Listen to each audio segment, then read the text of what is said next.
Dia Santo. Santo dia. Que bom, mais uma vez com vocês, Consagra-te TV. Estamos dando sequência a uma formação sobre purgatório. Hoje é a segunda formação. Você que não assistiu a primeira, lhe recomendo a buscar no nosso canal do YouTube, da Fraternidade Discípulos da Mãe de Deus. Falar de purgatório, né, é um tema bem interessante. Pensar no purgatório, isso é uma advertência. É uma advertência a nós vivos. Um santo, o Santo Roberto Bellarmino, ele nos exorta dizendo: depois da morte, são raras as almas que vão diretamente ao paraíso. A multidão das outras que morrem na graça de Deus devem ser purificadas no purgatório. É lógico isso, né? Mas às vezes a gente não para. São raras as almas que vão direto para o céu. Então eu tenho que ter cuidado, né? Tenho que me cuidar, você tem que se cuidar, porque com muita facilidade nós pecamos e nós voltamos e tornamos a pecar. Se pensássemos assim num instante, quão graves e longas seriam as penas que teríamos no purgatório para reparar esse pecadinho venial, será que nós não teríamos mais cuidado e pecaríamos menos? Então nós temos que exortar, povo de Deus, que como são graves e sofredoras as penas do purgatório. Foi falado no programa passado, né, na mística de muitos santos, que o purgatório, os sofrimentos do purgatório, são maiores do que os maiores sofrimentos aqui na terra. Nosso Senhor Jesus Cristo, ele apareceu a uma santa da igreja chamada Santa Gertrudes, quando ela estava no leito de morte, e disse a ela: coragem, confiança, Gertrudes, logo estarás no céu. Eis a multidão de almas que tu libertaste do purgatório, vem-te ao teu encontro com cânticos exultantes, para te acompanhar ao prêmio eterno do paraíso. Isso está no livro da vida de Santa Gertrudes. Santa Gertrudes foi uma grande santa que escreveu sobre este tema, purgatório. E Jesus prometeu a Santa Gertrudes que salvaria 1000 almas do purgatório todos os dias, se as pessoas rezassem com fervor esta oração. E eu vou rezar agora com vocês. Repitam comigo. Ó Pai eterno, vos ofereço o preciosíssimo sangue de vosso Filho Jesus, unido às missas celebradas hoje e ao redor do mundo por todas as santas almas do purgatório e as mais esquecidas. Isso é o exorcismo de Santa Gertrudes, que a cada vez que é rezado, 1000 almas saem do purgatório e vão ao céu. Então, Mara, e a Santíssima Virgem Maria? Ela também transmitia mensagens às pessoas, aos seus filhos, Há quantos sobre o santos, purgatório? né, César, Nossa Senhora transmitiu suas mensagens, se deixou ser vista, mas Santa Brígida, ela vai colocar para nós que a Virgem Maria, ela é aquela mãe e a mãe dos que estão no purgatório, entende? Ela aqui na terra cuida de você, te nutre. Pois bem, meu irmão, no purgatório a Virgem Maria tem todo o cuidado também com seus filhos que lá estão. E nossa mãe quer cada vez mais que nós tenhamos aqui na terra orações recorrendo a ela para que ela possa visitar as almas do purgatório. Então, como Nossa Senhora também vai nos mostrar, apontar a importância do Santo Terço, as orações que nós podemos fazer, como essa oração que você leu, pedindo justamente a libertação dessas almas. Viu, Mara? Interessante dessas orações. No nosso site da comunidade, Alexandre, do nosso grupo de WhatsApp, é um membro lá de João Pessoa. Ele todo dia posta essa oração. E nós não damos a devida importância. Eu achei interessante que reflete a pouca importância que nós damos a essa questão de purgatório. Até quando se coloca orações para se retirar a alma do purgatório, a gente passa, a gente não valoriza, ou a gente lê rápido, sem a devida devoção. E aquele conceito que nós temos que ter, nós somos uma igreja militante, padecente e triunfante, e uma tem que estar ajudando a outra. Não adianta eu só ajudar aos pobres que estão na terra, esquecendo os pobres que estão no purgatório.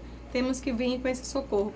Então a Virgem Maria, ela vai se colocar para Santa Gertrudes, a Santa Brígida, dizendo justamente o quê? Que ela vai ao purgatório porque ela tem que levar consolo para essas almas. Ela visita e leva consolo.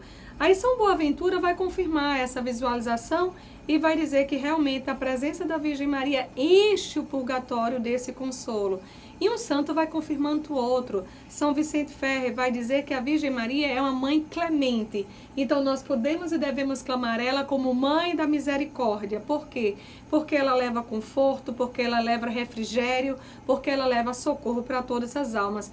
E Santa Brígida ainda vai escutar uma conversa, veja que lindo, uma conversa de seu filho Jesus, de Jesus Cristo com a Virgem Santíssima, onde Jesus vai colocar: a senhora é minha mãe, é mãe de misericórdia, é mãe de consolo para todos aqueles que estão no purgatório. Então o próprio Cristo está dizendo à mãe, se está dizendo à mãe, está dando autoridade a ela, que ela será esse consolo. Então, meus irmãos, só o nome da Virgem Maria, só no purgatório, aquelas almas escutarem o nome da Virgem Maria, isso já é uma grande graça, um grande consolo.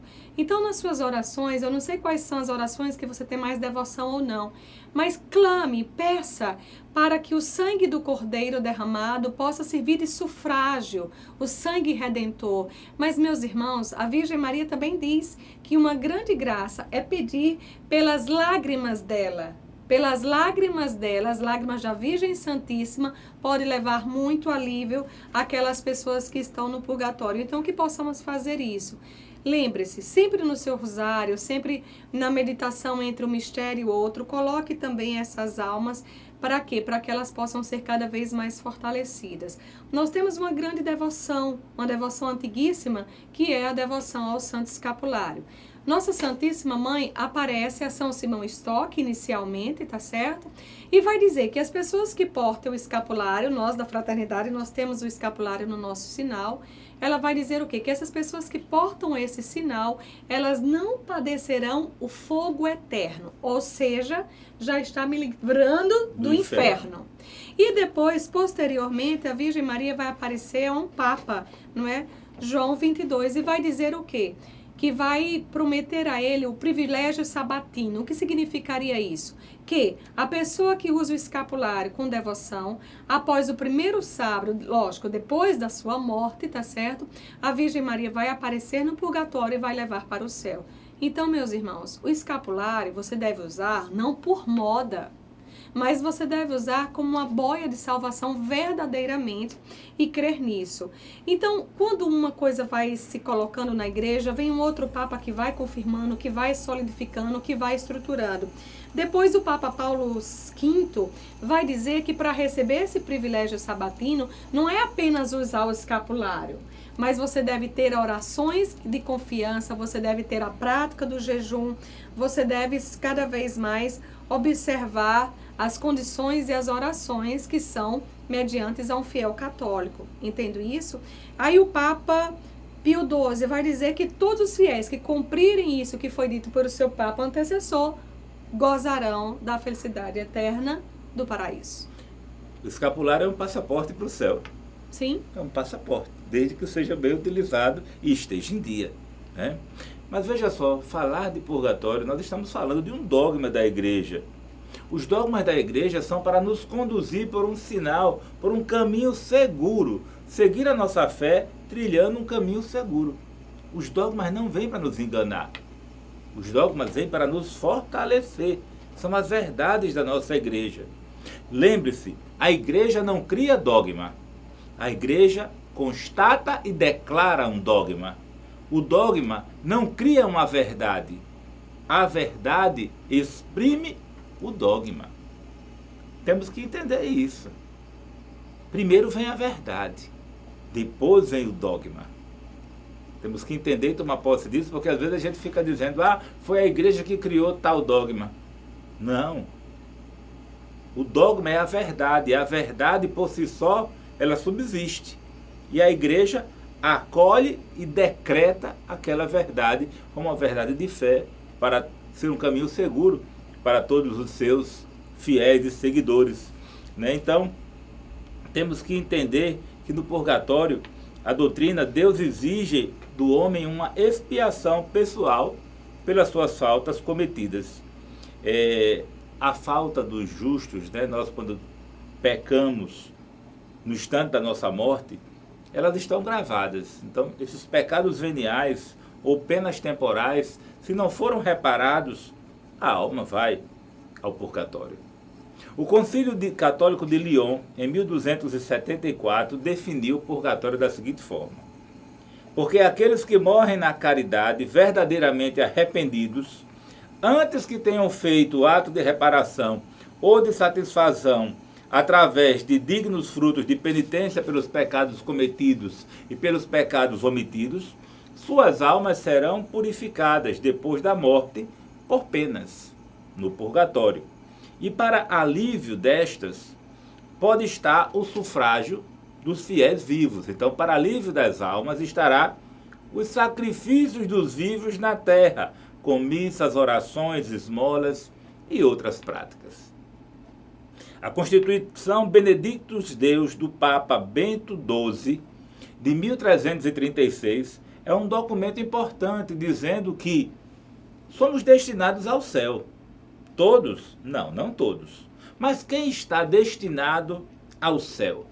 Destinado a esse encontro com o nosso Deus, com o nosso Senhor, com o nosso Jesus. Todas as almas dos santos que partiram deste mundo antes da paixão de Jesus Cristo. Todos os santos antes de Jesus se encontram com Jesus. Assim também como a alma dos santos apóstolos, mártires, confessores, virgens e outros fiéis que morreram após o sacramento do batismo. Então, todos os batizados são predestinados ao céu. Aqueles que tinham necessidade de ser purificados e morreram assim, e também aqueles que já estavam justificados. A alma das crianças que morreram antes do livre-arbítrio. As crianças que morreram antes de estarem conscientes do pecado. É bem interessante, né, César? Porque as pessoas podem até imaginar assim, mas o céu não é para todos? Sim, Deus quer o céu para todos. Mas Deus não retira de nós a liberdade. E temos condições para isso. Então, se de repente uma pessoa diz, eu não aceito a Deus, eu nego a Deus, eu não quero... Então, não vai ter o céu. E de crianças também, batizadas, que precisam de purificação. Mesmo antes de reassumir os corpos gloriosos, as almas voltarem aos seus corpos gloriosos antes do juízo universal, após a ascensão de nosso Senhor Jesus Cristo, estão e estarão no céu, todos estes no paraíso celeste, com Cristo, junto com os anjos e os santos. Todo este povo que eu falei, que é a grande parte, a grande maioria, todos são chamados ao céu. Minha pátria é o céu. Definimos também que, de acordo com a geral disposição de Deus, as almas que morreram em pecado mortal atual, logo depois de sua morte, eles descem ao inferno. Com as penas infernais serão atormentados. Então, aqueles que morrerem em pecado mortal, matéria grave, reincidente contra os 10 mandamentos, a renúncia a Deus, vai ter uma vida de tormento, uma vida de inferno. E alguém pode dizer assim, mas vocês estão lendo documentos tão antigos? Sim, mas são documentos da igreja. São documentos da igreja. Não importa se de 500, 1000, 1200, 1300, são documentos da igreja e temos respaldo para falar sobre isso. E não temos tantos documentos novos. E não tem nada novo que derrube isso que está sendo colocado. Então, a igreja não tem tocado muito nesses temas porque não mudou o que estava escrito. Deus propõe a todos a salvação. Deus não quer ninguém ao inferno. Deus não fez o inferno para depositar gente ruim. Deus não quer que ninguém vá para o inferno. Ele propõe a todos a salvação, através da pregação do Evangelho. É muito belo isso, que será pregado a todos antes da morte. O Evangelho será pregado a todo homem, e depois virá a sua morte. Deus não vai permitir nunca que um homem seja condenado sem o conhecimento do Evangelho. Um índio, uma pessoa que mora numa região distante, uma pessoa de outra religião, alguém que não foi evangelizado. Alto lá, Deus não vai condenar alguém que não conheceu o Evangelho, o verdadeiro Evangelho. Está lá escrito em Joel 3, versículo 5. Porque todo aquele que invocar o nome do Senhor será salvo. Também Romanos 10, versículo do 13 ao 14.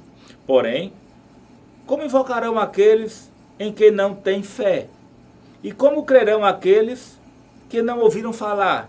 E como ouvirão falar se não houver quem pregue? Daí a minha responsabilidade é a sua. Nós temos que pregar, nós temos que apresentar Jesus Cristo para as pessoas. O Evangelho, ele vem há tantos anos, mais de 2000 anos, sendo passado boca a boca, de um para o outro, através da palavra, do anúncio da palavra, através de missionários. O próprio São Paulo, ele escreve na sua epístola aos Romanos, que um homem não pode tornar-se discípulo de Jesus Cristo sem que um missionário lhe tenha previamente pregado esse mistério. Uma vez que o Evangelho não é pregado a todos os homens da vida da terra, é certo que o Evangelho vai ter que ser pregado na hora da morte. Olha só o que eu falei. Se o Evangelho não foi pregado durante a vida terrena, com certeza o Evangelho será pregado na hora da morte. No instante, naqueles instantes que precedem a separação da alma do corpo, é dito que o próprio Jesus Cristo vem apresentar o Evangelho para aquela alma. Porque aquela alma não pode ser julgada sem conhecer a verdade. Temos que admitir que todo homem recebe antes da morte uma revelação. A revelação de Deus que lhe permite escolher amar a Deus ou renunciar a Deus. Como num flash, naquele último segundo da sua vida, na separação do corpo, da alma do corpo, o Evangelho vai ser apresentado a ele de alguma forma, para que ele tenha conhecimento da adesão ao nosso Deus. E quem escreveu também sobre esse tema, Mara, foi Santa Faustina, né? Uma religiosa polaca. Nos fale mais sobre este tema tão inquietante. Santa Faustina, ela via também o sofrimento do purgatório, sim, mas ela compreendia que nesse momento de purgatório é um momento de misericórdia. Foi uma das santas que mais nos trouxe sobre a misericórdia. Ele dizia que era um momento de misericórdia. Por quê? Porque a misericórdia, para os que estão lá, é muito maior do que o castigo. Porque, veja, muitas vezes você está numa situação e diz assim, eu não sei o que é que vai dar nisso. Não, meu irmão, se você está no purgatório, se você um dia estiver, ou se você sabe que alguém pode ser que esteja no purgatório, é certeza a salvação. Então aí já é misericórdia. E um outro ato de misericórdia muito grande de estar no purgatório é porque você tem a certeza que não vai mais ofender a Deus. Quantas vezes eu já disse assim, Senhor, não quero te ofender, mas termino ofendendo. Então, se eu não quero mais ofender a Deus, não tem nada mais seguro do que eu morrer. Por quê? Porque depois da morte não existe mais ofensa a Deus. Eu não vou mais ofender a Deus se eu estiver no purgatório. Então, no purgatório é uma situação, é um estado que eu não vou mais ofender a Deus, mas pelo contrário, cada vez mais eu vou me encontrar com essa misericórdia. E nós não somos juízes, tá certo? Você pode até olhar para uma pessoa e saber que ele morreu e você ficar, nossa, será que foi para o inferno? Não. Você não sabe o que aquela pessoa viveu, você não sabe se aquela pessoa se arrependeu. Quantas pessoas confessam, mas não se arrependem? E quantas pessoas, ao contrário, se arrependem, mas não confessam? Então, a misericórdia de Deus vai ser um transbordamento nesse momento do purgatório. Nós não temos como avaliar os nossos atos, tá certo? Porque não basta só se arrepender, não basta só confessar. Você tem que reparar suas faltas. Então, o ato de reparação é algo importantíssimo nessa doutrina do purgatório. Talvez eu tomei um suco e eu queria colocar mais açúcar, mas eu tomei aquele suco que estava meio purgante, mas eu tomei sem açúcar. Por quê? Porque eu queria reparar as ofensas a Deus. Então, tudo isso só vai ser analisado pelo próprio Deus, que é juiz. Santa Faustina, ela teve uma visualização do purgatório e ela disse que era como se fosse uma região que tivesse com muitas névoas, estava meio turbulento, não dava para identificar. E ela lá, ela entendia que aquelas almas sofriam porque elas ofenderam a Deus, mas também porque elas não podiam fazer nada por si. Tudo que elas pudessem fazer não gerava resultado. 2 mais 2 não era 4, 2 mais 2 é 0 no purgatório, porque você não consegue agir, você não consegue fazer. Então ela, através das suas revelações, nos ensinou a novena da misericórdia. E onde Nosso Senhor vai dizer que coloquem as almas tíbias, coloque as almas salvas, coloque tantas almas justamente para que receba a misericórdia dele. E um desses dias, o 8º dia, Nosso Senhor pede para que seja colocada as pessoas que estão na prisão do purgatório, para que também recebam alívio. Então a visão de Santa Faustina do purgatório é de misericórdia. Misericórdia. Então, como podemos aliviar isso? Sendo bom. Seja uma pessoa boa. Precisamos ser bons. E o catecismo, ele nos coloca que existem várias formas de ser bom. Temos as obras de misericórdia corporais, as obras de misericórdia espirituais, a vida de orações, as missas. É sabido pelo catecismo que por cada obra cumprida na graça de Deus, se adquirem 3 méritos. Então, cada vez que fazemos algo de bom, aumentamos a nossa glória no céu, aumentamos a nossa graça na terra e também reduzimos as penas devidas pelas culpas passadas que devem ser expiadas na terra ou no purgatório. Então, nós, quando fazemos algo de bom, nós também diminuímos nossas culpas passadas na terra e também as que iremos sofrer no purgatório. Então, fazer o bem repara uma multidão de pecados, está escrito na palavra. Os 2 primeiros méritos, a glória do céu e a glória da terra, nós não podemos renunciar. Eles são inalienáveis. A graça, né? A graça, ela é sua, é particular. O valor meritório, os consagrados da Nossa Senhora que estudaram. O valor meritório, ele é intransferível, ele é seu. A graça da terra e a graça do céu. Mas esse terceiro ponto, que é a redução das penas e culpas, pelas obras de misericórdia, pelos atos que fizemos em vida, para expiar sofrimentos na terra e sofrimentos no céu, sofrimentos na terra e sofrimentos no purgatório, isto pode ser transferido de um fiel para o outro, pela comunhão dos santos, nós transferimos isso para as almas do purgatório. Então, essa transferência de bens espirituais para as almas do purgatório constitui-se um grande ato de caridade, chamado de ato heróico. Preste atenção, ato heróico. O que é o ato heróico? É entregar os valores espirituais da sua vida, das suas boas obras presentes, para as almas do purgatório. Nós, quando nos consagramos a Nossa Senhora, nós entregamos o valor das nossas boas obras passadas, presentes e futuras para a Nossa Senhora como consagrados. Aqui, independente da consagração a Nossa Senhora, é você entregar as suas práticas particulares, todos os valores espirituais em vida e em morte, para as almas do purgatório. Isso chama-se ato heróico. A consagração a Nossa Senhora tem um ato heróico implícito, interno nela, sem a gente tomar pé disso aí. Mas nessa vida de entrega, é você, como um herói, entregar a sua vida pela salvação das almas do purgatório. Tudo que você fizer em vida e tudo para que fizerem por você em morte, ser entregue às almas do purgatório. É muito amor. O ato heróico é muito amor, é muita graça. Você ofertar suas obras satisfatórias durante toda a sua vida, todos os sufrágios que poderiam ser aplicados a você após a sua morte, você aplicar às almas do purgatório. Maravilhoso isso como cristão. Esse ato heróico, ele pode ser feito com o coração, né? E ele é válido. E ele precisa, Mara, de uma fórmula externa, precisa de uma... Como é que se dá isso? Quando a gente escuta falar ato heróico, você imagina que é alguém que tem muita coragem. Não é verdade? Muita coragem. Mas, meu irmão, desapegar-se de tudo que é seu valor espiritual e entregar nas mãos de Deus pela salvação das almas É muita coragem. Muita coragem, um grande ato heróico. É um ato heróico, então é uma virtude exemplar, tá certo?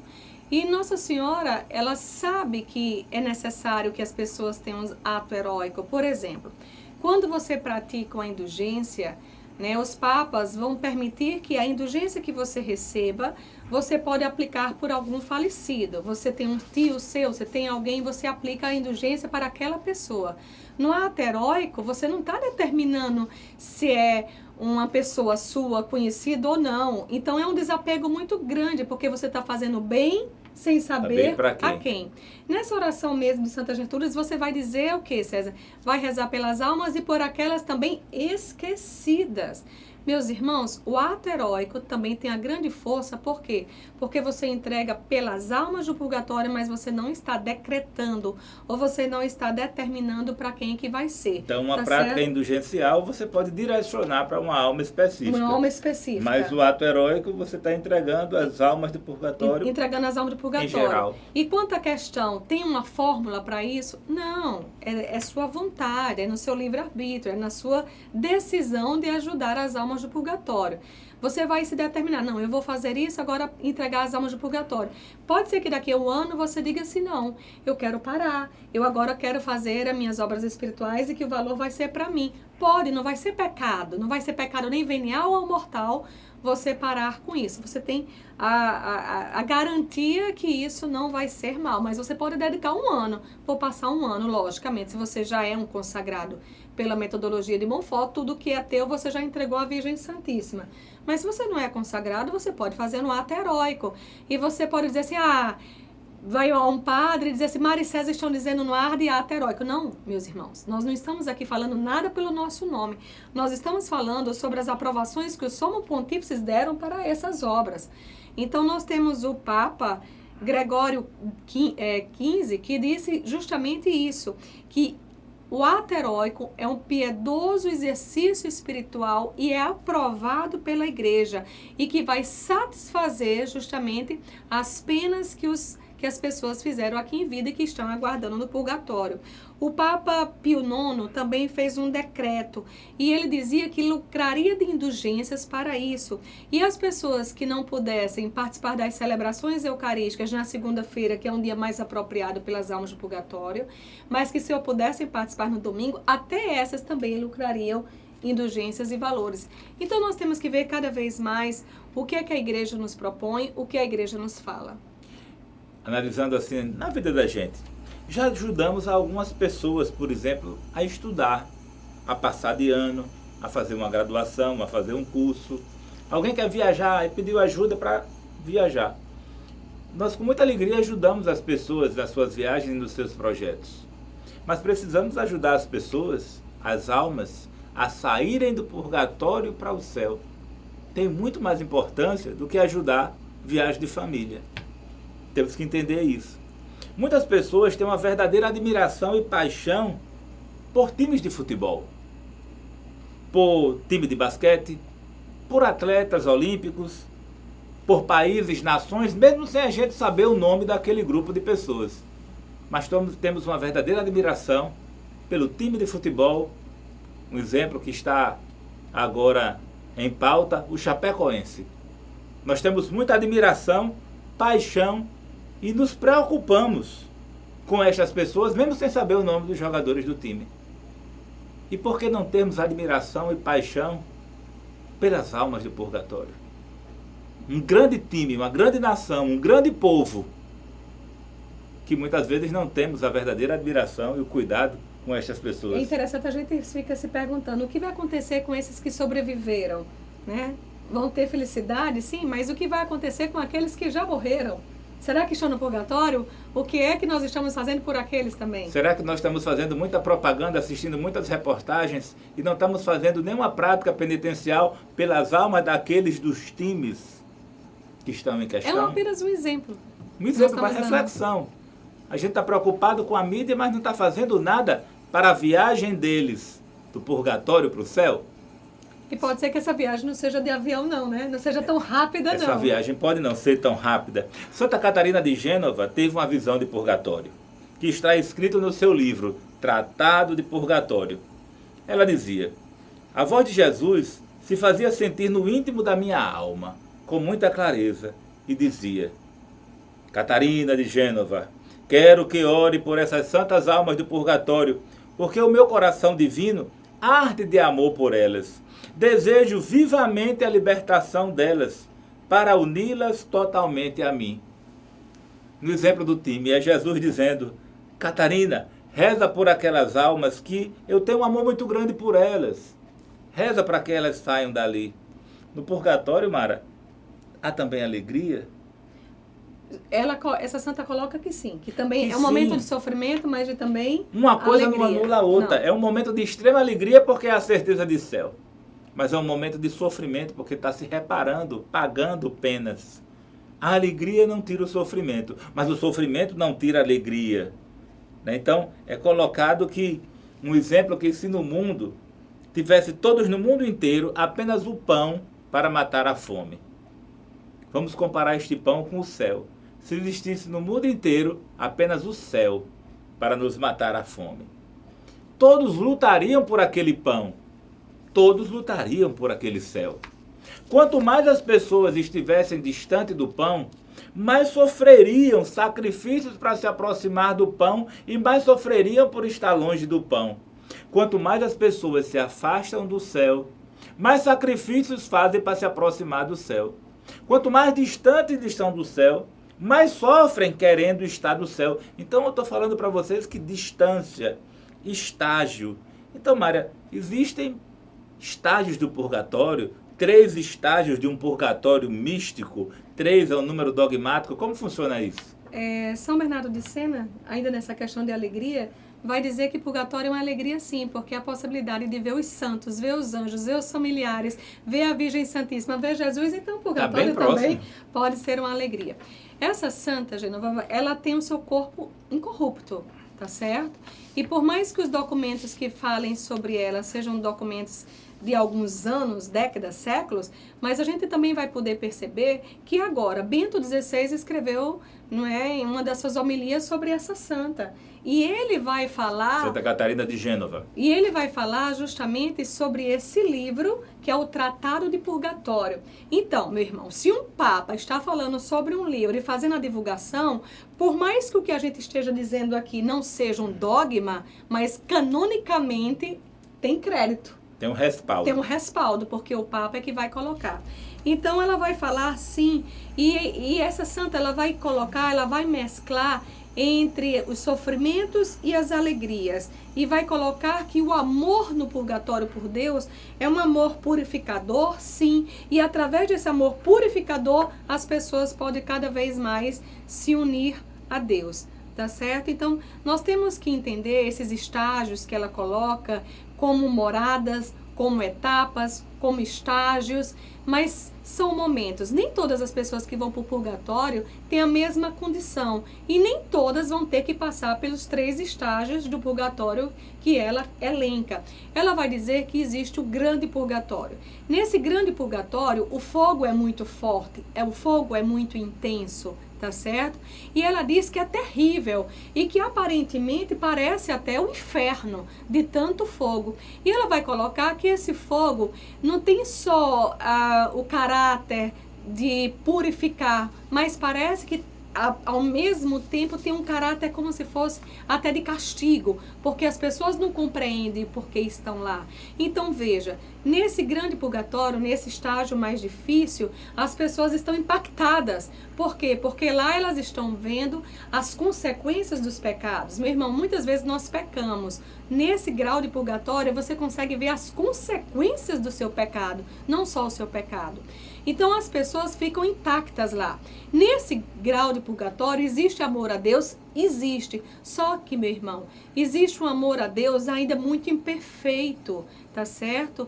E nesse grau, essa santa vai nos fazer a revelação que não basta sentir amor a Deus, nós temos que sentir humildade. Se meu coração não é humilde, eu não tenho condições de ver a Deus. Então, nesse grande purgatório, não se tem visão de Deus.